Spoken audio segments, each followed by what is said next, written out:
তো জাস্ট আমরা এখানে এসেছি মানে কিজমের হোমস্টেতে, আর একটা বড়সড় বিপদ হয়ে গেছে। তো সেটা এখন বলছি না, পরে বলছি। আপাতত লাঞ্চ এখানে একটু বাড়ছে, শুধু এইটুকু বলছি, আমাদের একটা 15 মিনিট মতো, মানে সময় রাতে 10 মিনিট 10 মিনিট টাইম আছে। এবার সব কিছু কারণটা পরে বলা হবে।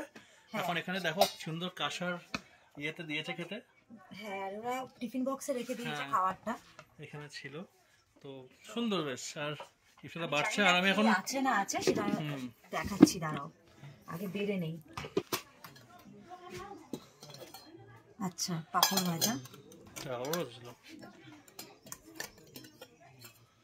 পাপড় ভাজা, এটাই হলো একটা আলুর বা স্কোয়াশের কিছু আছে তরকারি। হ্যাঁ, আচ্ছা, এটা চিকেন। চিকেন তুই এমন ভাবে দাঁড়িয়েছিস, লাইটটা দিয়ে রাখছিস। চিকেন এটা, এটার মধ্যে ডাল। সব ফটাফট দিয়ে দিই। হ্যাঁ,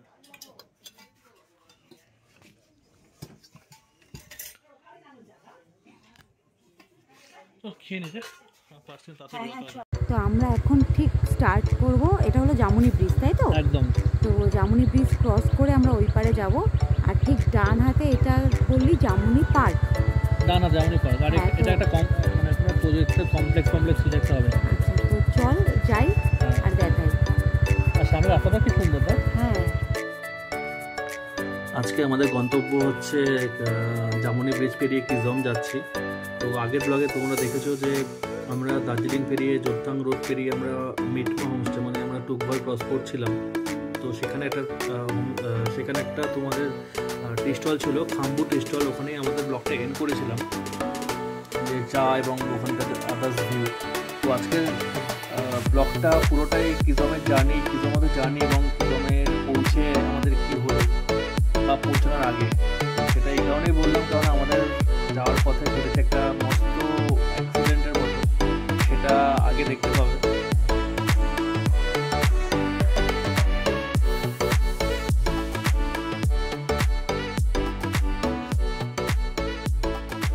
তোমাদের একটু আগে যেটা দেখালাম সেটা হলো এই দেখো, আমরা যেই ব্রিজটা ক্রস করে এলাম জামুনি ব্রিজ, এই যে এখানে দেখা যাচ্ছে, এই যে দেখো, এই যে সামনে জামুনি ব্রিজ, আর ওটা হলো জামুনি পার্ক, আর নিচে রেলি নদী চলে গেছে এপাশ থেকে ওপাশ।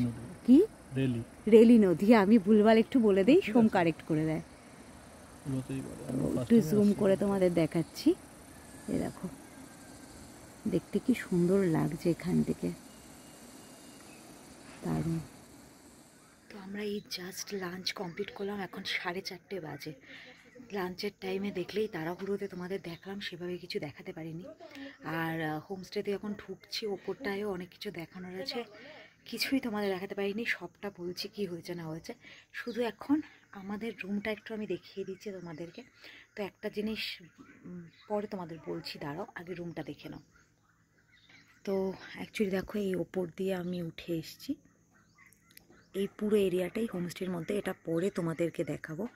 আর এখানে ভিউ রুম বলতে কিন্তু এরকম দেখো, পাশাপাশি দুটো রুম আছে, এই একটা সেম রুম, আর এখানে একটা রুম আছে, এটা বন্ধ আছে, এই একটা রুম। আর এখানে একটা ভিউ পয়েন্ট মতো আছে, এখানে এই যে বসার জায়গা, তোমরা চা কফি খেতে পারো। দেখে বুঝতে পারছো কিনা জানি না, প্রচণ্ডই বেসিক। এই যে এখান থেকে ভিউ দেখতে পাচ্ছ কিছুটা, আরও ভিউ দেখার জায়গা আছে। আর এই যে পাশাপাশি দুটো রুম, তো আমাদের রুমটা আমি দেখিয়ে দিচ্ছি তোমাদেরকে।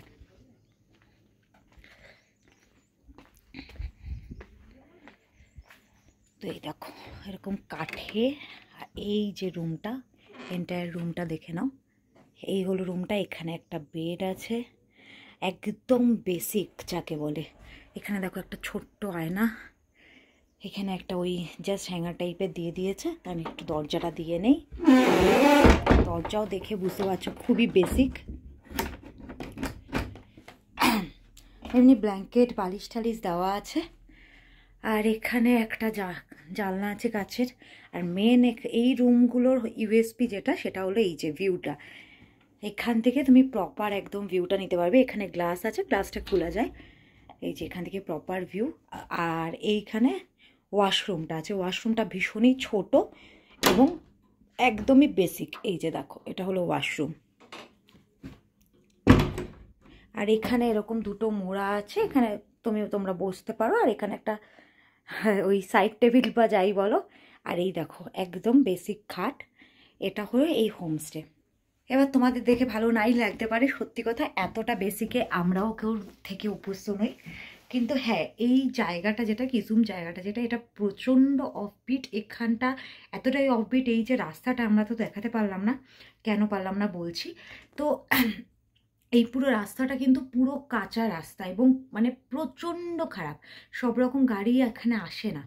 তো এখানে হোমস্টে বলতে কিন্তু এই একটাই হোমস্টে আছে।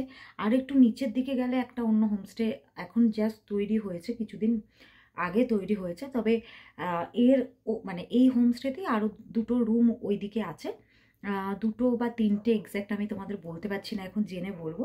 কিন্তু সেই রুমগুলো থেকে কিন্তু এই প্রপার এই ভিউ যেটা তোমাদের দেখালাম পাবে না। তো এইখানে ভিউ রুম বলতে এই দুটো রুমই বোঝায়। আর এই জন্যে এখানে এই রুমগুলো খুবই বেসিক। তো এছাড়া আমাদের এখানে থাকতে গেলে আর কোনো বেটার অপশান ছিল না যে কোনো বেটার রুমে থাকবো বা কিছু। আর ওই পাশে রুম আমরা চাইছিলাম না, আমরা মেনলি ভিউটা চাইছিলাম, তো ভিউ রুম নিয়েছি। তো রুমের বাকি সব কিছু দেখতেই পেলে খুবই, বারবারই বলছি, খুবই বেসিক, বাট ঠিক আছে। জায়গাটা এত সুন্দর না, মানে এই ভিউটা বাদ দিলেও এই কিসম যে গ্রাম আমরা যখন কালকে ঘুরবো তোমাদের সাথে শেয়ার করব। আমরা আজকেও ভেবেছিলাম যে লাঞ্চ করে একটুখানি বেরোবো, বাট পসিবল তো সেটা হলো না। তো এত সুন্দর, তো রুমের এই ছোট ছোট অ্যাডজাস্টমেন্ট আমাদের কাছে কোনো ব্যাপারই না। তো আমি বলবো যে যদি তোমরা আসো, এইটুকু অ্যাডজাস্ট করে নিয়ে এই রুমগুলোই নেওয়ার চেষ্টা করো। তো এটা তোমাদের সাথে তো শেয়ার করলাম। এরপরে হোমস্টে আরও ডিটেলিংয়ে তোমাদের হোমস্টে দেখাবো, খাওয়া দাওয়া সব কিছু দেখাবো। এখন যে মেন ঘটনাটা ঘটেছে সেটা এখন তোমাদের সাথে শেয়ার করি। তো বেসিক্যালি আমাদের সাথে সত্যি একটা বড় বিপদই বলতে পারো ঘটে গেছে। এর আগে এতবার আমরা স্কুটি রাইড করেছি, কোনোদিনও আমাদের সাথে ঘটেনি। তো সেটা হলো যে তোমাদের লাস্ট আমরা দাঁড়িয়ে ব্যাকে দেখাচ্ছিলাম যে আমরা জামিনী ব্রিজটার ভিউটা ওপর থেকে নিচ্ছিলাম, যে আমরা এখান দিয়ে এসছি। তো ওখান থেকে বেশ কিছুটা এগোনোর পরেই না, রাস্তাটা তো এমনি বললাম যে প্রচণ্ড খারাপ, তো রাস্তা আরও মানে খুঁড়ে রাস্তায় কাজ হচ্ছে, মানে খুবই খারাপ কন্ডিশন। তো আমি কিন্তু নেমে গেছি অলরেডি, তো ও উঠছিল।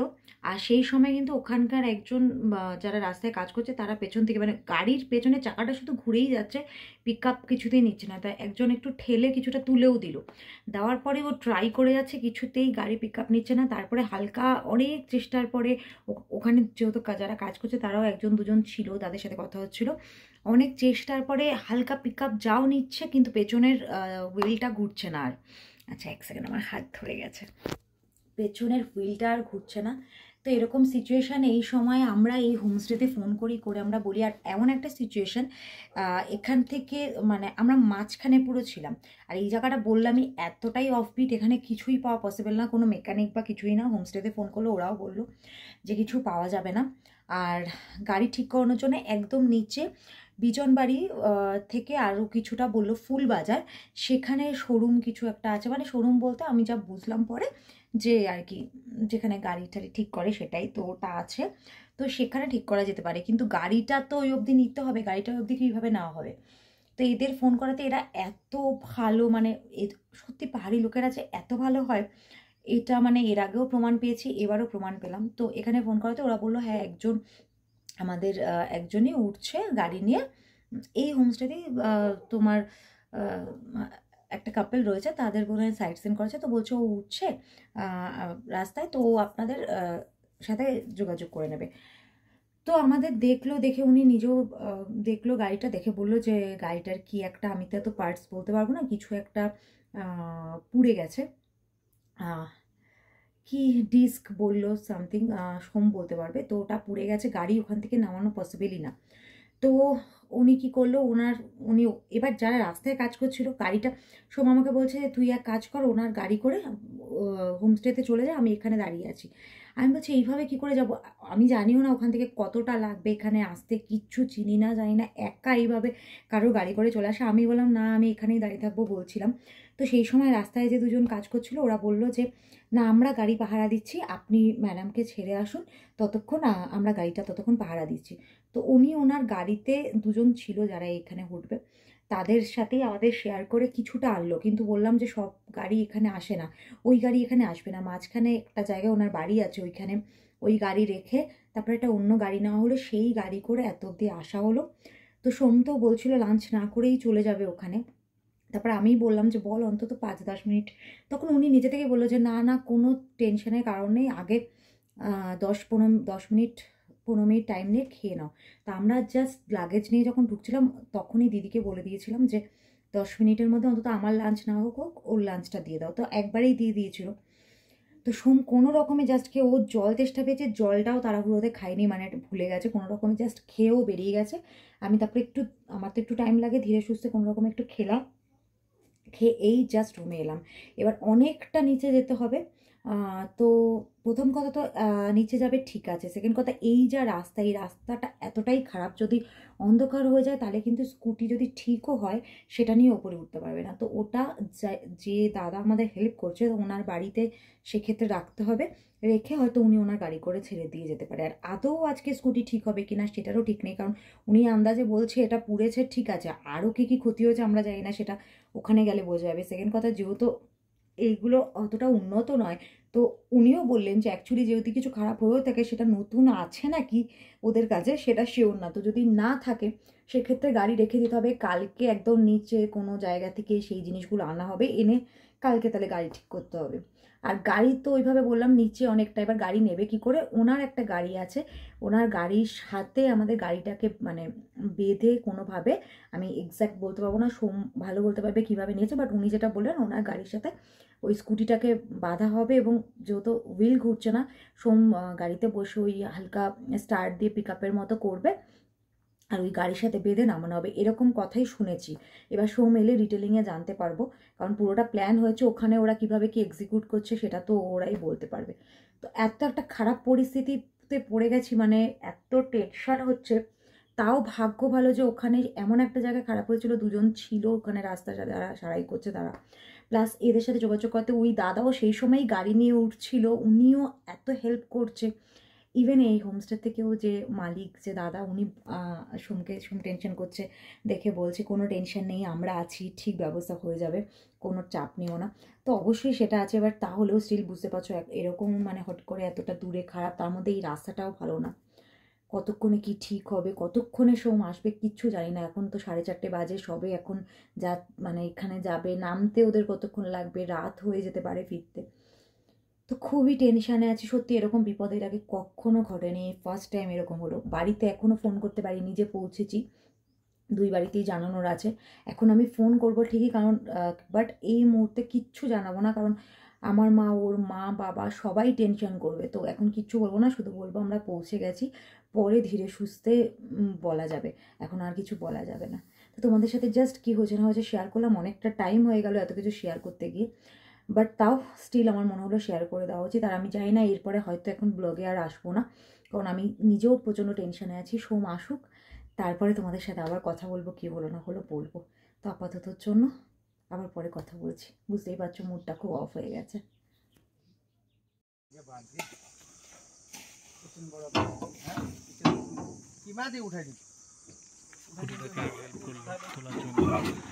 স্কুটিটা ছিল, স্কুটিটা হেল্প করার জন্য কতটা হেল্পফুল হয়।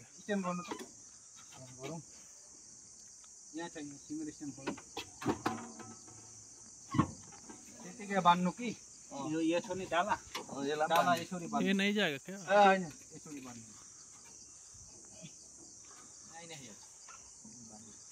देखो ये लोग दाग लगने से कुछ होगा? दाग थोड़ा सा क्या होगा ना, बांध के दो, कि वो बोलेगा, फिर वो पेमेंट देगा ना, वो यहाँ से पेमेंट काट लेगा। सारा जब लिया लोड करके वो कर कस्तो खालको दिएको किरायमा दिएको चाहिँ यस्तो स्कुटी है, त्यही त बिग्रिएको स्कुटी किन।